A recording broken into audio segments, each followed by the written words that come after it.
Aleluia.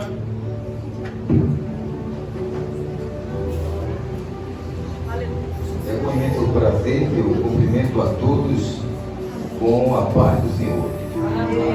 Dizer da alegria de poder participar desses 3 dias deste conclave espiritual e magnífico, e também pela recepção especial, do pastor Gerson e sua família. Esses dias tenho passado muito bem, sendo bem alimentado, tendo assim uma atenção muito inesquecível para mim. Que Deus abençoe de uma forma especial esta família por ter confiado essa grande responsabilidade nesses 3 dias de festividades. O grupo de senhoras, que Deus abençoe, continue assim, cada senhora dinâmica, ativa, servindo o Senhor com alegria. Amados, eu quero ler o versículo 2 do capítulo de número 3 do livro de Abacuque. O versículo 2, onde diz assim: ouvi, Senhor, a tua palavra e temi.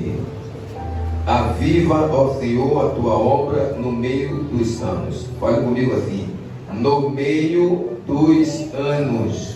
No meio dos anos. No meio dos anos a notifica. No meio dos anos a notifica. Na ira, lembra-te da misericórdia. Na ira, lembra-te da misericórdia. Amém. Poder tomar assento, queridos irmãos.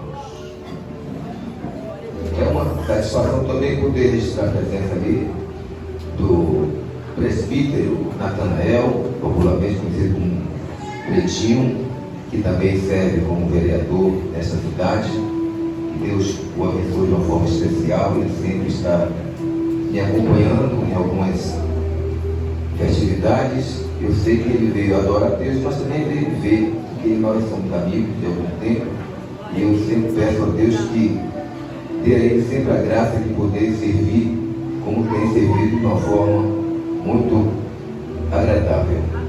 Amados, eu tenho algo para tratar aqui nessa noite, extraído do versículo que a gente leu, porque este versículo, Abacuque, ele faz uma oração diferente de todos os profetas. Nenhum dos profetas na Bíblia fez uma oração desse tipo aqui, porque ele juntou alguns temas dentro de um texto. Então a gente observa assim, ele atesta que ele ouviu a palavra do Senhor, e o resultado foi que ele temeu.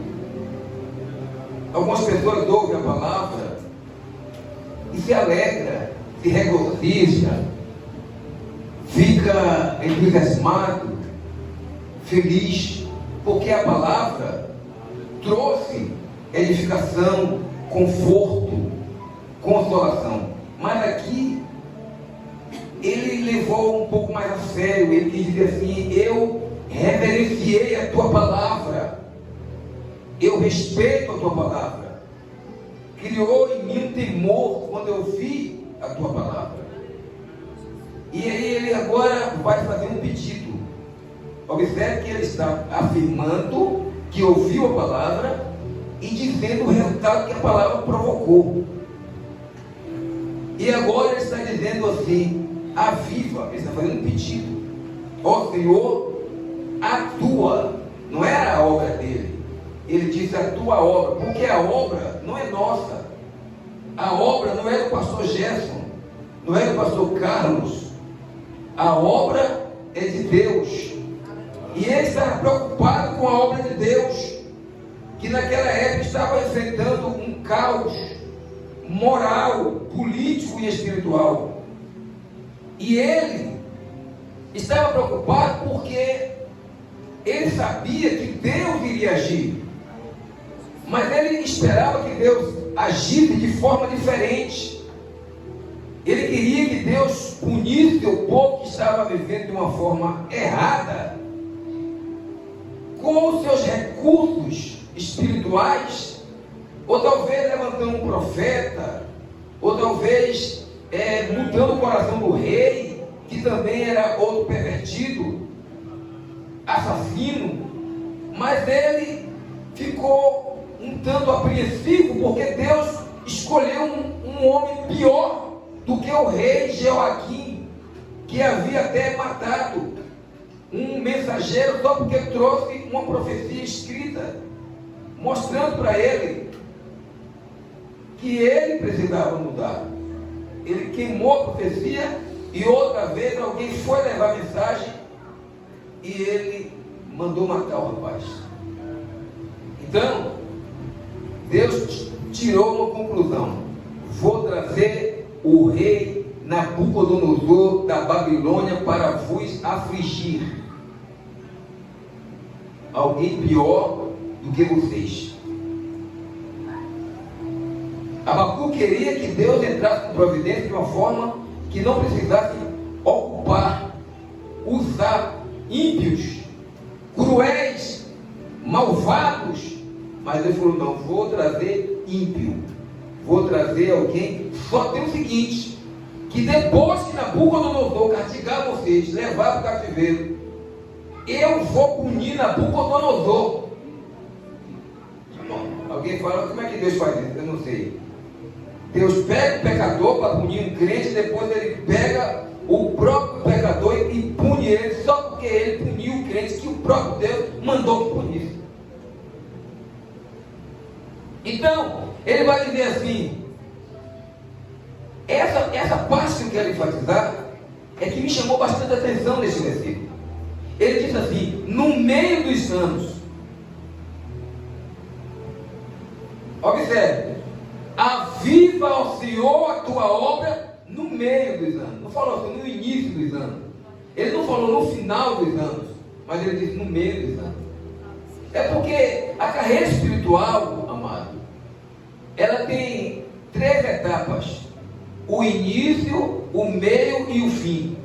Tem gente que inicia muito bem, com muito entusiasmo, com muita alegria, com muita força, com muito ânimo, para evangelizar, para congregar, para ajudar o próximo, para orar, para consagrar, mas isso, o tempo vai passando, vai vindo as provações, as dificuldades, é só no início, depois vai ser a fogo de palha, não vai até o fim, desanima no meio do caminho. A maioria das pessoas que servem a Deus tem momentos de dificuldades no meio da trajetória, e ele sabia que era fácil qualquer pessoa servir bem a Deus no início, mas era difícil no meio. Sabe quando a pessoa nada no fundo e quando está chegando perto da praia já está se afogando para morrer?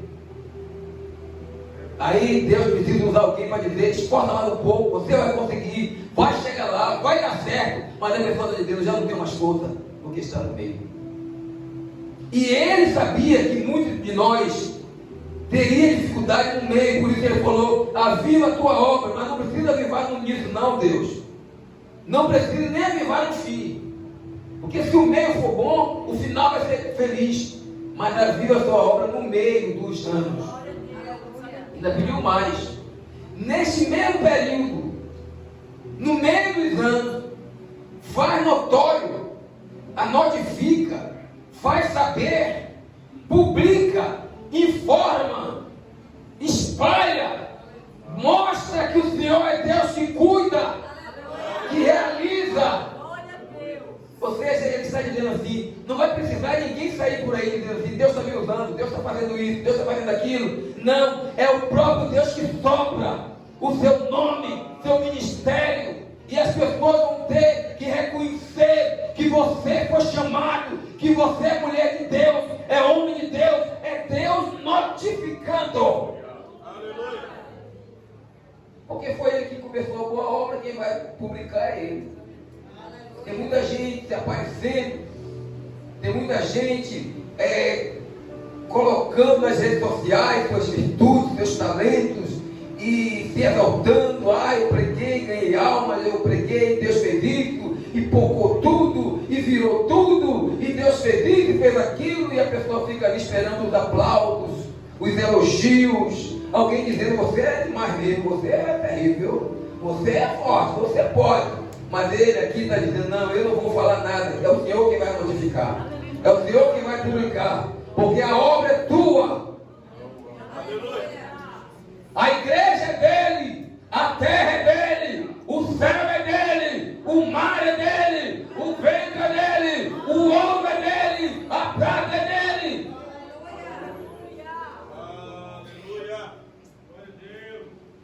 Deram a lua para São Jorge, deram o mar para Iemanjá, deram o casamento para Santo Antônio, deram as crianças para Cosme e Damião, deram as matas virgens para Oxóssi, deram as cachoeiras para Obaluaê, mas Deus está sentado no seu trono, dizendo: eu não dei nada para ninguém, do Senhor é a terra e a sua plenitude, o mundo e todos que nele habitam. Uma coisa disse Deus duas vezes ao ouvir: que o poder pertence a Deus. É Ele que é dono de tudo. Ele nos conhece por dentro e por fora. Aviva a tua obra no meio dos anos, porque no meio muita gente desiste. Tem casamento que é muito feliz fazendo isso. No início é romantismo, emoções, carinho, carícias, beijos, abraços, respeito, submissão, responsabilidade. Depois vão surgindo as tempestades, os levantes, as perseguições, as picuinhas, as interferências.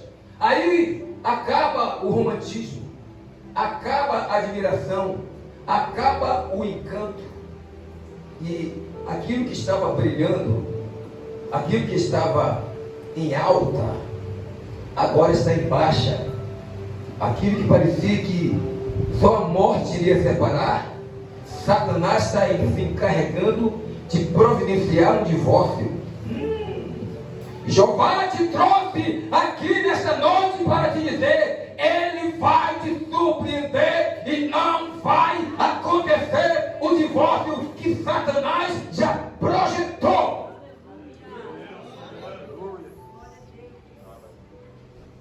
Ser avivado é ser cheio do Espírito Santo. Todo crente avivado, ele é cheio do Espírito Santo. Toda igreja avivada, ela é cheia do Espírito Santo. E como ser cheio do Espírito Santo?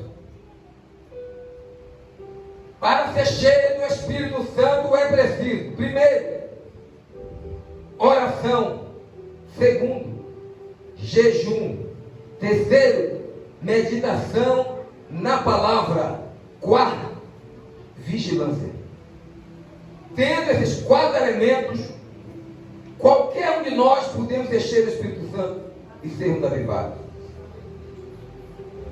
Porque essas 4 coisas geram algo chamado poder para viver vitoriosamente. Muita gente diz: eu quero poder. Pensa que querer poder é Deus ouvir a oração e dizer: eu vou te dar agora. Mas o poder é o resultado dessas 4 coisas que antecedem, que eu aqui já mencionei: a oração, a meditação da palavra, o jejum e a vigilância. Tem gente que ora, mas não consegue vigiar.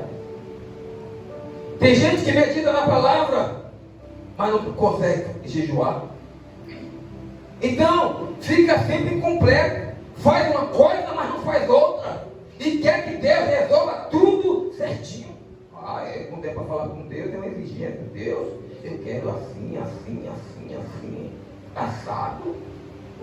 E quando Deus diz: faça a minha vontade, não posso, estou cansado, estou doente, estou endividado, só vou fazer depois de terminar minha faculdade, só vou poder fazer a obra depois que eu me aposentar, só vou fazer depois que construir minha casa, só vou fazer depois que fizer minha viagem, a viagem dos meus sonhos.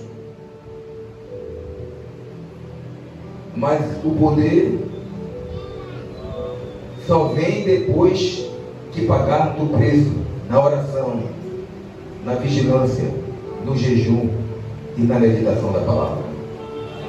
Quando eu falo a palavra oração, amados, porque a oração é comunicação com a divindade. Não tem nenhuma dificuldade para uma pessoa orar. E alguém diz assim, mas eu nem sei orar. E como é que ora então? Onde é que está escrito na Bíblia como é que você deve orar? A não ser a oração do Pai Nosso. Oração é falar com Deus, é comunicar com Deus. A oração pode ser muito simples, mas se ela for feita com fé, tem resultado. Uma mulher drogada, se não me falha a memória, em São Paulo, eu vi um testemunho que eu nunca esqueci. Essa mulher, ela era drogada, usuária de cocaína, e naquela época não era a época de usar o crack, né? Mas era uma maconha e usava LSD, e já estava assim, toda estragada, toda arrebentada, os pulmões estragados, sangue, debilitada, magra, e foi para o hospital. E lá ela ficou internada alguns dias, e os médicos pelejam daqui e dali, e ela só arruinando. E aí um dia ela estava lá quase que em coma, mas ela estava ouvindo a conversa dos médicos e dos enfermeiros. Aí chegou assim a noite, depois das 10 da noite, eles chegaram lá no quarto, olhou para ela, eles olharam e um cochichou no ouvido do outro, baixinho, e ela ouviu. Eles disseram assim, vamos aplicar uma injeção nessa mulher, para essa mulher morrer, porque ela só está tomando espaço de outra pessoa. Ela não vai escapar, essa mulher vai morrer. Então a gente vai antecipar a morte dela. E vai ser através de uma injeção. Ela ouviu aquilo e ela começou a tremer. O coração começou a disparar. Ela não podia gritar, pedir socorro, dizer que eles querem me matar, não podia falar. Aí ela recebeu uma mensagem. E a mensagem disse assim para ela, ore. Ela não era crente, não sabia o que significava oração. E ela respondeu, mas como é que ora? Eu não sei orar. Aí quando chegou perto da meia-noite, os médicos apareceram com uma seringa grandona para injetar na veia dela para ela morrer. Eles iam injetar, sair, para de manhã cedo ir lá só tirar o corpo. E aí quando ele veio se aproximando dela devagarinho para ela não acordar, ela começou no pensamento de dizer assim, abençoa, abençoa, abençoa. A única oração que ela aceitou fazer foi essa, abençoa. E aí ele veio aproximando, chegou na veia dela e injetou aquele líquido que era um veneno. E ela dizendo, abençoa, abençoa, abençoa. Eles saíram, fecharam a porta e foram embora. E não é que quando ela dizia abençoa, o veneno virou, foi uma vitamina, um remédio.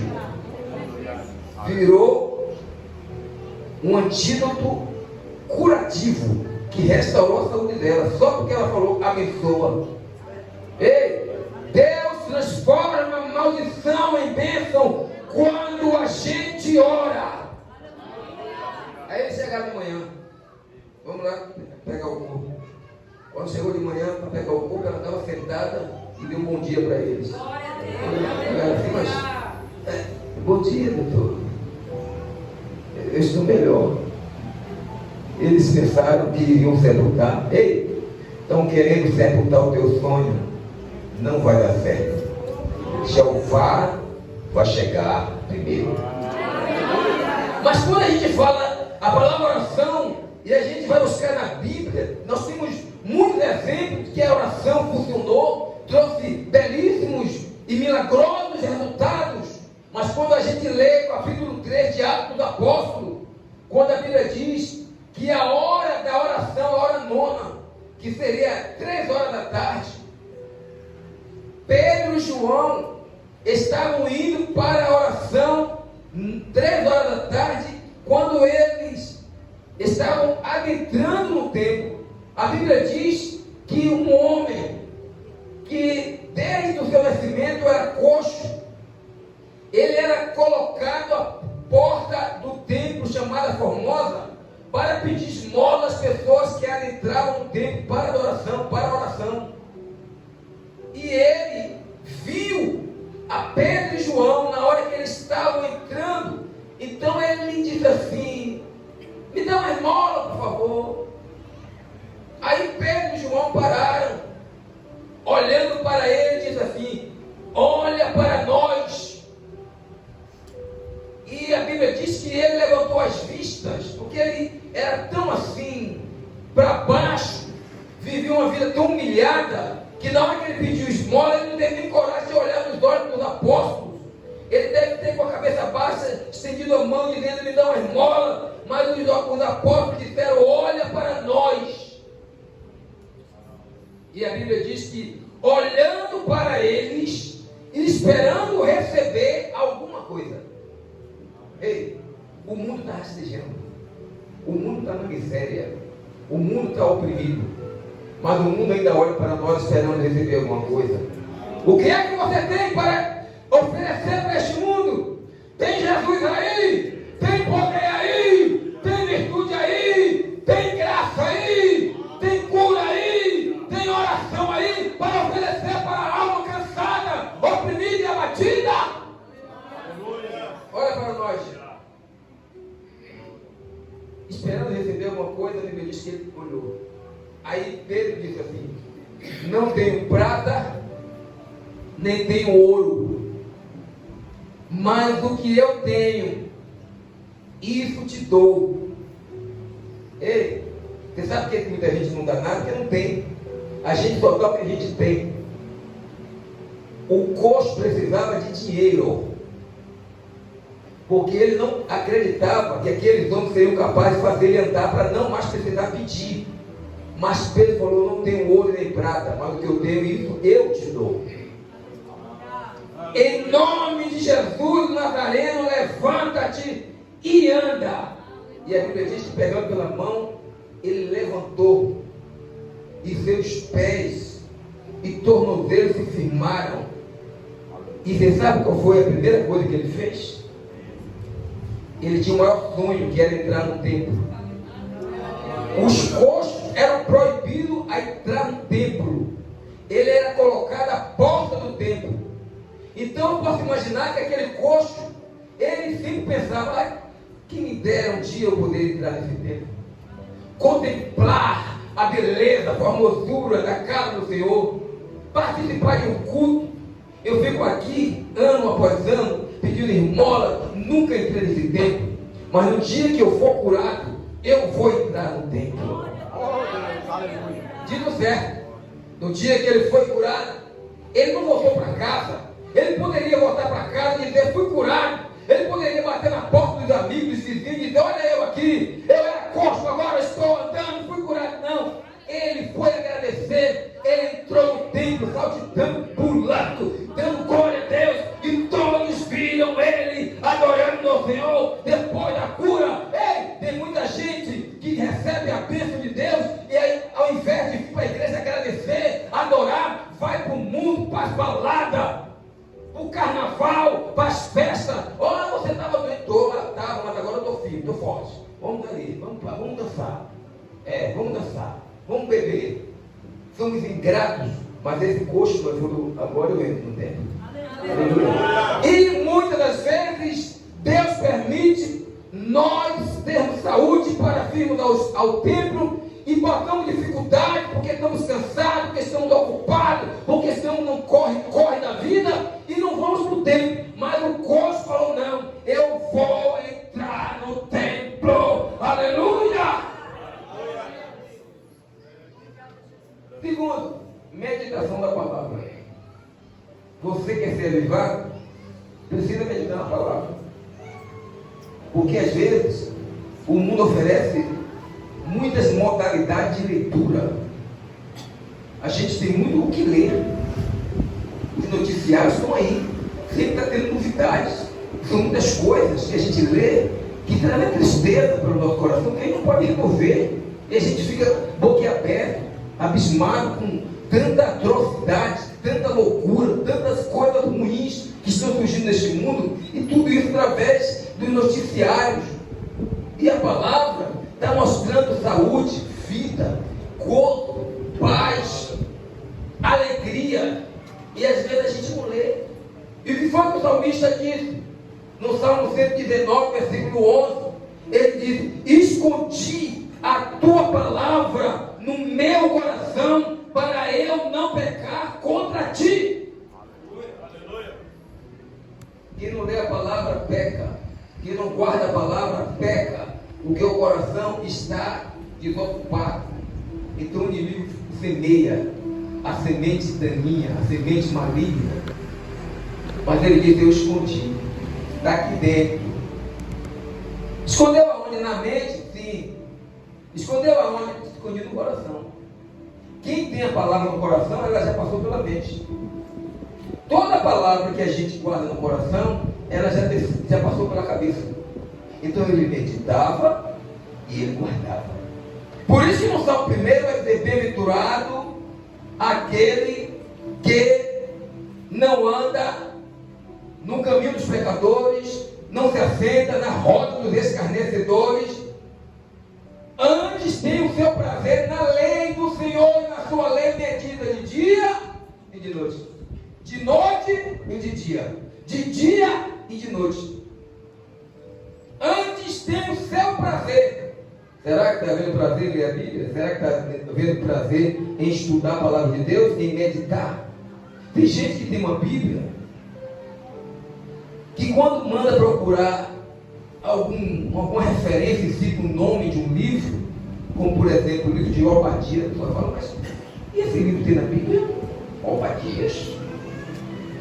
Vamos ler no livro de Esther. Tem gente que só conhece o livro de Salmos, porque quer ler o Salmo 91, o Salmo 23, não conhece nem os livros da Bíblia. Não. Uma irmã ficou sem ler a Bíblia durante um bom tempo, uns 6 meses. O pastor foi visitar ela, sentiu a falta dela na igreja. Ela falou: olha, pastor, eu não estou indo para a igreja porque eu perdi minha Bíblia. Eu perdi minha Bíblia. Eu não sei onde está. Ou ela corrigindo: não posso ler a Bíblia porque eu perdi meus óculos. Eu uso óculos. Aí o pastor falou: mas eu tenho uma Bíblia aqui, a gente vai ler a Bíblia agora. Vai pegar seu óculos. Quando for pegar o óculos estava dentro da Bíblia.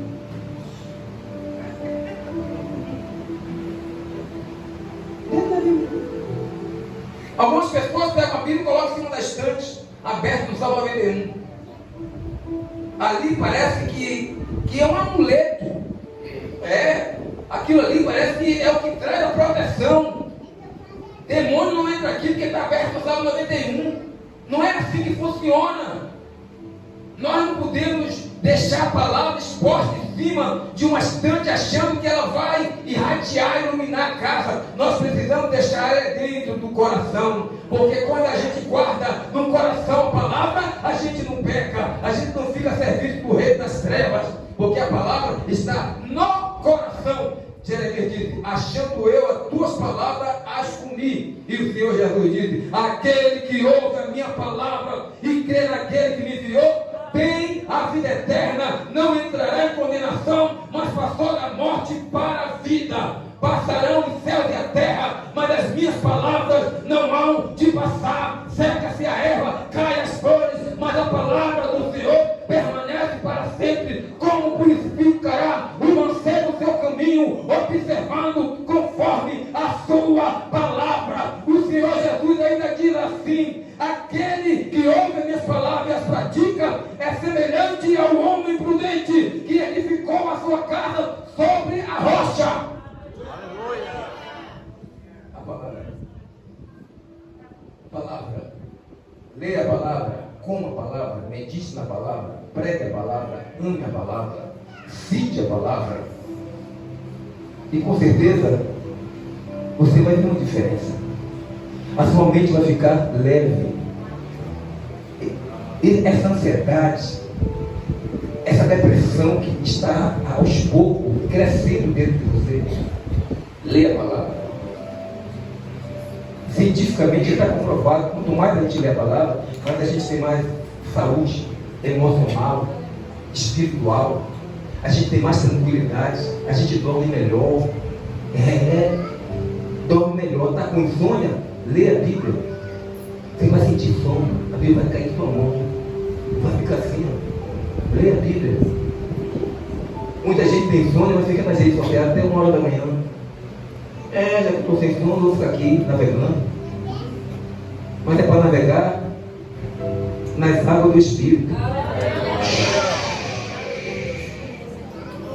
Eu navegarei. É isso, não é? Nosso coração, nossa mente tem que estar ocupada pela palavra. Porque a Bíblia diz que 3 são os que testificam nos céus: o Pai, a palavra e o Espírito. Jesus, ele é a palavra. Quando a gente lê a palavra, a gente está tendo Jesus no nosso coração. Mas tem outra coisa que precisa acontecer para que o poder em nossa vida, esse poder, ele possa nos dar a condição de viver uma vida vitoriosa. Por quê? Porque nós não fomos chamados para viver derrotados, não, amados. Derrotado a gente está no mundo, cheio de superstição. Quando acordar, não podia andar do lado ao contrário, virada, que não, vai dar azar. Tem lá em Salvador, a minha terra, algumas pessoas, quando vão sair de casa, não botam o pé esquerdo, não, fora da porta, não, só tem que sair com o pé direito, senão dá azar. Vai no cemitério, para um funeral, um sepultamento, antes de entrar em casa, muitos deles fazem assim ainda hoje, pega um copo com água, roda assim, ó, joga para trás, dizendo: fica para trás toda a maldição que eu vou entrar com a minha casa com uma bênção. Parecendo que um copo com água rodado em cima da cabeça repreende os males deste mundo. São muitas superstições. Olha, está corando sua mãe, você vestiu a camisa ao avesso, tira, ligeiro. Não lê a Bíblia, não medita. Outra coisa interessante, a vigilância. Muita gente quebrou a cara por causa da falta de vigilância. Ouviu uma proposta, abraçou. Vamos ali, vamos. Você pode comprar isso? Eu compro. Vamos fazer uma sociedade? Sim. Vamos fazer uma viagem? Vamos. Você quer namorar comigo? Sim. Quer casar comigo? Sim. Não espera Deus falar, não busca Deus, não vigia nos negócios, não vigia nos contratos. Compra pela emoção. Você paga aí 24 vezes, parcelas simples, pequenas. Depois está com o nome Serasa no SPC. Senhor, o inimigo está se levantando contra mim, mas não vigiou. Comprou o que não podia pagar, assumiu o compromisso que não pode cumprir, fez acordos que Deus não aprovou, e as coisas começam errado, terminam errado, e depois é só lamento. A gente vê um exemplo de falta de vigilância daquelas parábolas das virgens. 5 eram prudentes, 5 loucas, que outras versões vai dizer insensatas, porque o noivo tardou, elas tosquenejaram, adormeceram, mas 5 levaram azeite na botija e na lamparina, e 5 só levaram na lamparina, a botija estava vazia, não tinha azeite na botija. Azeite na botija é reserva para os momentos de provações na vida.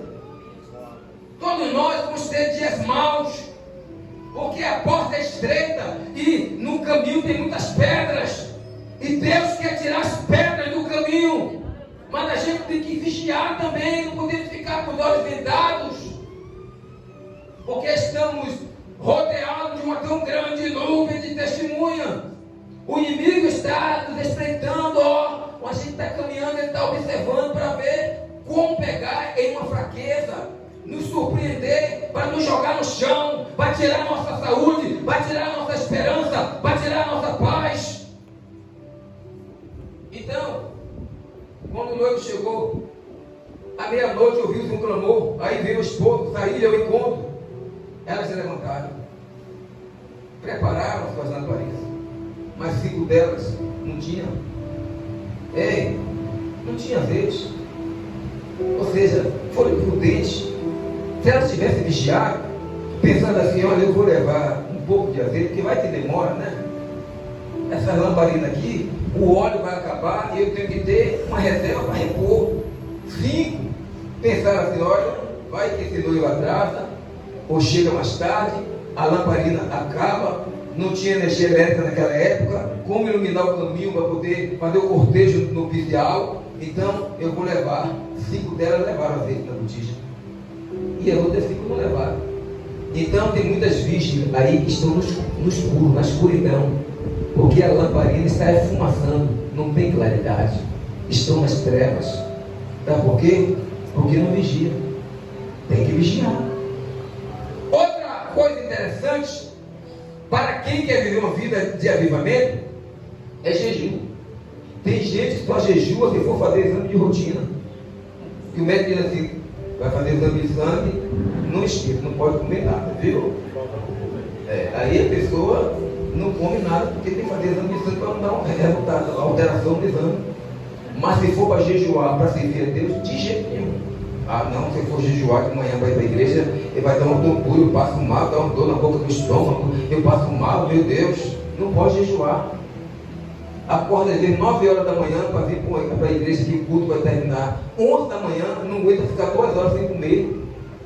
Aí Jesus permite que fique doente para ter que ficar na fila de médico 6 horas esperando o atendimento do médico sem comer nada, não pode beber nenhuma água.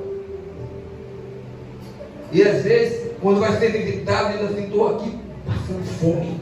O médico diz que eu não posso comer nada, estou jejuando.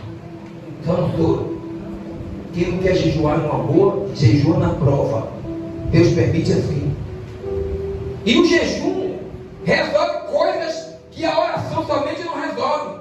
Quando Jesus foi com os discípulos ao Monte da Transfiguração, a Bíblia diz que quando eles desceram do monte, a multidão cercou Jesus, um homem se prostrou diante do Senhor Jesus e disse assim, tenha misericórdia do meu filho que está atormentado. É lunático.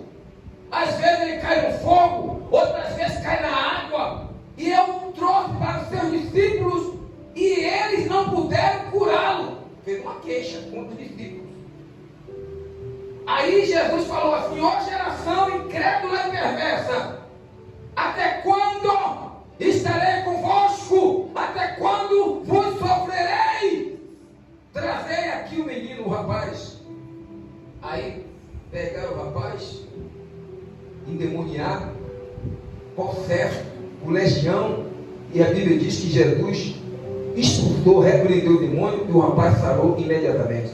Os discípulos então chamaram Jesus em particular e disseram, Senhor, por que nós não podemos expulsar o demônio do rapaz?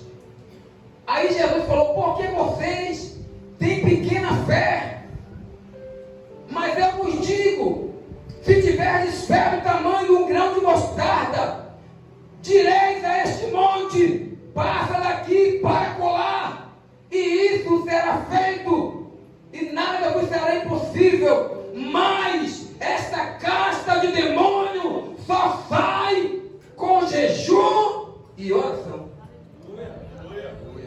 Tem coisa na sua casa que só vai sair se você jejuar. Tem que ser os dois, jejum e oração. Os discípulos estavam orando, mas não estavam jejuando. E tem crentes que levam 1 ano para jejuar. Tem gente aí que for perguntar quando foi que você jejuou, não sabe, não aguenta jejuar. Aí dentro de casa tem demônio criando problema, ciúme, intriga, xingamento, insônia, falta de apetite, dores, doenças que médico nem descobre, faz exame, não dá nada e a pessoa só fica passando mal. Entra pela oração, entra pelo jejum para ver se esse demônio não sai. Tem que sair, porque a oração tem poder, o jejum tem poder. Essa casta de demônio vai ter que sair em nome de Jesus Cristo. Em nome de Jesus.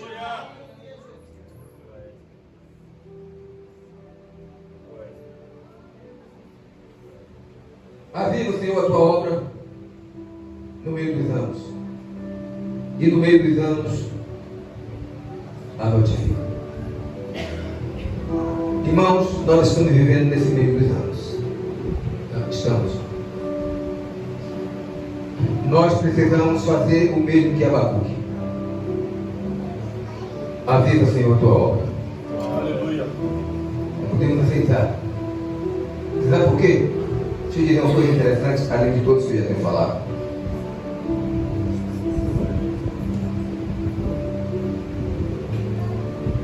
Paulo disse assim, se não me falha a memória, 1 Coríntios capítulo 14, versículo 26. Quando vos reunistes, cada um de vós tem salmo, tem doutrina, tem línguas, tem revelação, faça-se tudo para a edificação. Nós não podemos fazer uma reunião humanista, porque nós somos uma igreja do Senhor. E Jesus falou: se tiver 2 ou 3 reunidos em meu nome, estou no meio deles. Jesus nunca se fez presente no meio de um povo para não deixar a sua marca, não deixar uma bênção com ele. Quando ele está presente, alguma coisa acontece. E ele está presente aqui. Ele está presente e vai começar a tocar em crente aqui nessa noite. O seu poder está sendo sentido nesse culto desde o primeiro dia dessa festividade. Porque